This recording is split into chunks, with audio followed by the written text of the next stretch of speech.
Hey, it's Mike, Food Plant Nursery. Thought I'd show you kind of what's going on in this little grow area. It's probably, man, I don't know, 10 by 20, 10 by 30. It's just crazy packed full of food.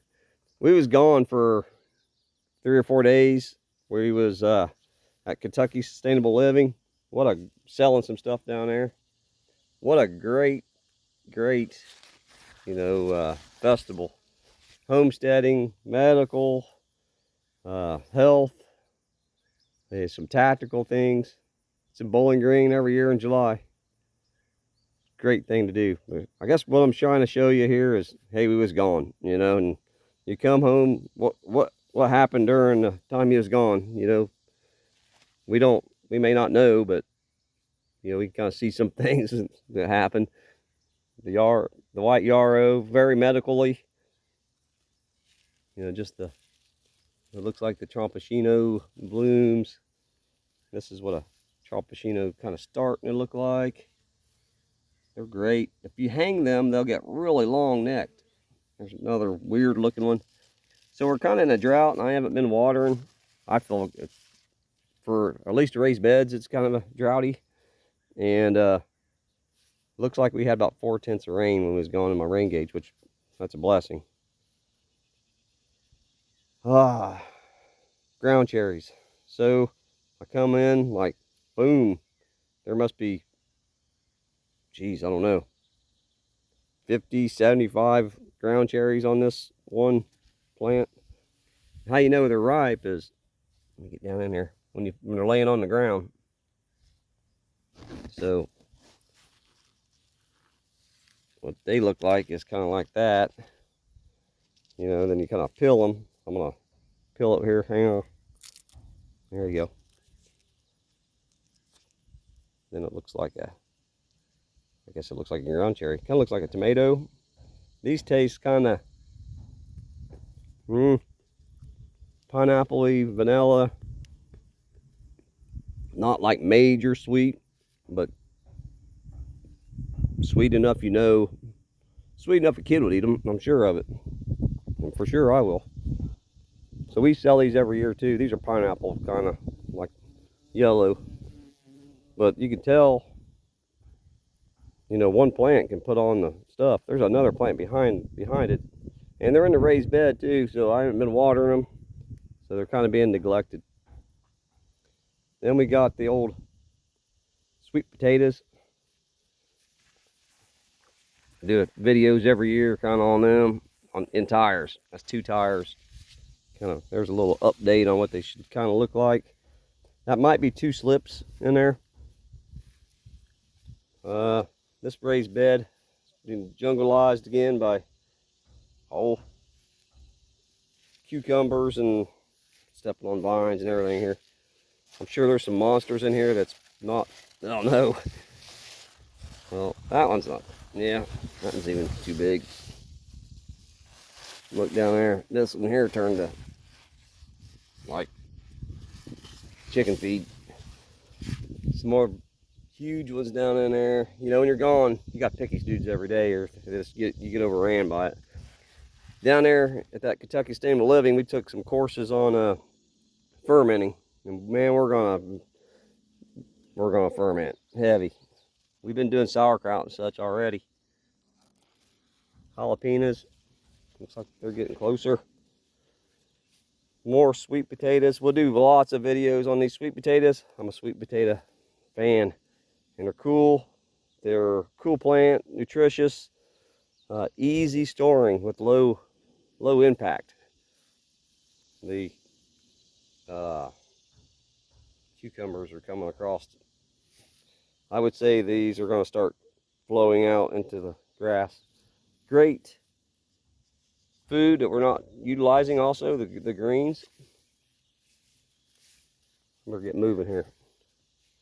Even the red clover, medicinal, nitrogen fixer, pollinator. There's a predator, wasper. Let's talk figs. This is my little fig tree.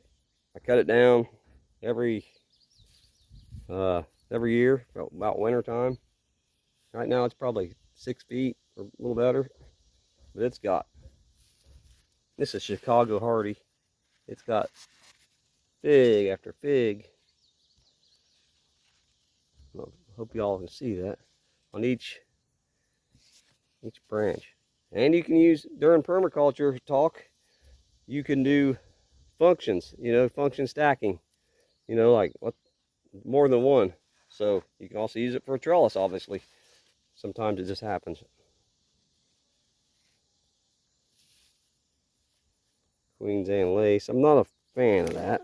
I know a lot of people, some people are. I'm not. Oh, I seen something I didn't like when we was walking through here. My daggone purple basil is getting choked out. It's a great plant. Great taste. Very good tasting. I'll come in and I'm just gonna tear out some big old chunk of stuff so we get some sunlight. More cucumbers. It's weird looking because we haven't had a rain. Then you get a rain and it just. Let's see where you at there. I can't see very good here. More purple basil. Ah, there's another Trompicino in there. From a bunch of them. That one's cool looking. Starting to get some length. If you hang them, they'll get like really long.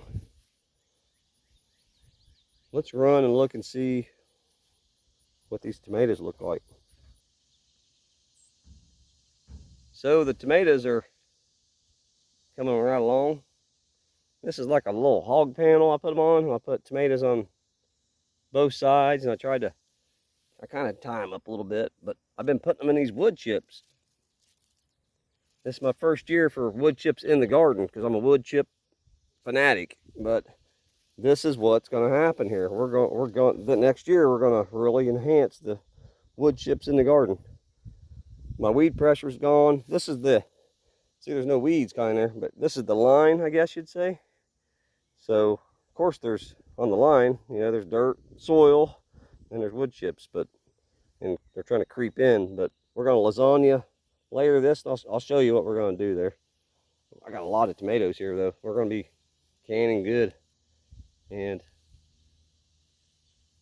I see some devastatingness here.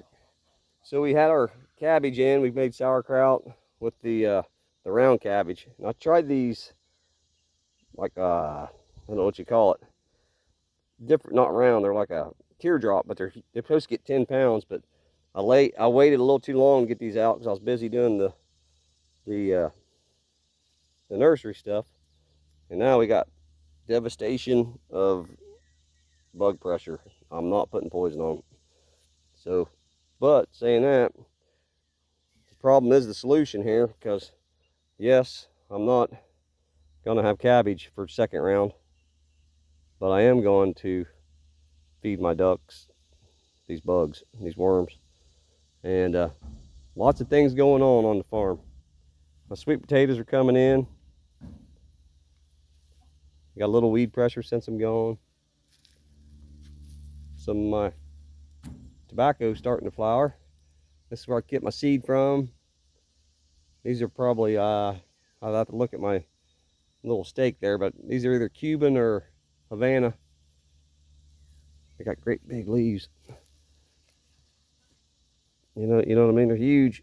Look at the size of the leaves. Fun.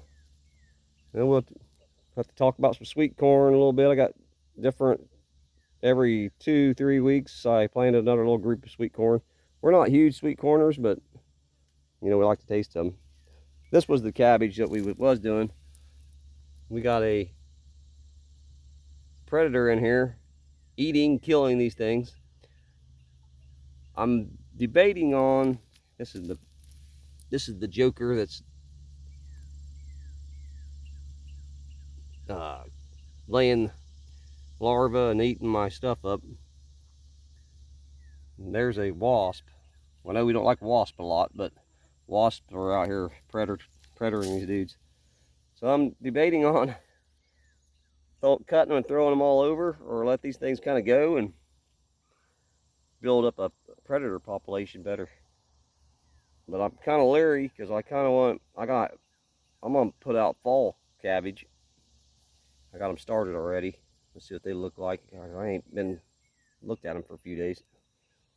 But I might want to get rid of the, the bugs before the cabbage and stuff before I put my new cabbage out. So, hey, let's just keep growing up food. A lot of things change when you leave for a couple days. It's crazy. Oh, we got new sheep's being born, little lambs, and we'll have a look at them here in maybe next video. Hey, let's keep growing up food. Food Plant Nursery.